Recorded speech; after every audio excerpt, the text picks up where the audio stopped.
మన చుట్టూ ఉన్న వాళ్ళలో కొందరు మాత్రమే ఎందుకు లైఫ్‌లో టాప్ పొజిషన్‌కి వెళ్తారు? మిగతా వారెందుకు ఎప్పుడు రాజీ పడుతూ బ్రతికేస్తారు? వాళ్ళ దగ్గర మీకంటే ఎక్కువ టాలెంట్ ఉందా? లేక వాళ్ళ అదృష్టం బాగుందా? కానే కాదు. ఆ సక్సెస్ అయిన వాళ్ళకి, ఫెయిల్ అయిన వాళ్ళకి మధ్య ఉన్న ఒకే ఒక్క తేడా డిసిప్లిన్. దీన్ని అర్థం చేసుకోవడానికి ఒక చిన్న కథ చూద్దాం. రవి మరియు కిరణ్ అనే ఇద్దరు ఫ్రెండ్స్ ఉండేవారు. రవి చాలా ఇంటెలిజెంట్, కానీ వాడు బద్ధకస్తుడు. రేపు చేద్దాంలే అనే మైండ్ సెట్‌తో గంటల తరబడి ఫోన్‌లో రీల్స్ చూస్తూ కాలం గడిపేవాడు. మరోవైపు కిరణ్, తను చాలా యావరేజ్ అబ్బాయి, కానీ తన దగ్గర ఒక ఆయుధం ఉంది.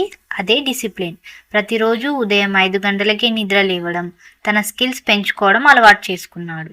3 ఏళ్ల తర్వాత చూస్తే రవి ఇంకా అదే పాత లైఫ్‌లో ఉన్నాడు. కానీ కిరణ్ తన డిసిప్లిన్‌తో సొంత బిజినెస్ స్టార్ట్ చేసి అద్భుతమైన లైఫ్ జీవిస్తున్నాడు.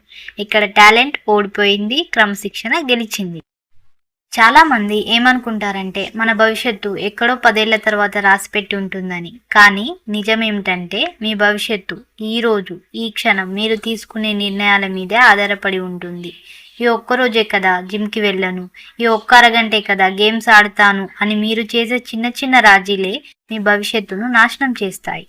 ఈరోజు కష్టపడితే రేపు సంతోషంగా ఉంటారు. ఈరోజు ఎంజాయ్ చేస్తే రేపు జీవితాంతం కష్టపడాలి. చాయిస్ మీదే. మోటివేషన్ అనేది ఒక ఫీలింగ్ మాత్రమే. అది ఈరోజు ఉంటుంది, రేపు పోతుంది. కానీ డిసిప్లిన్ అనేది ఒక అలవాటు. అది మిమ్మల్ని సక్సెస్ వైపు నడిపిస్తుంది.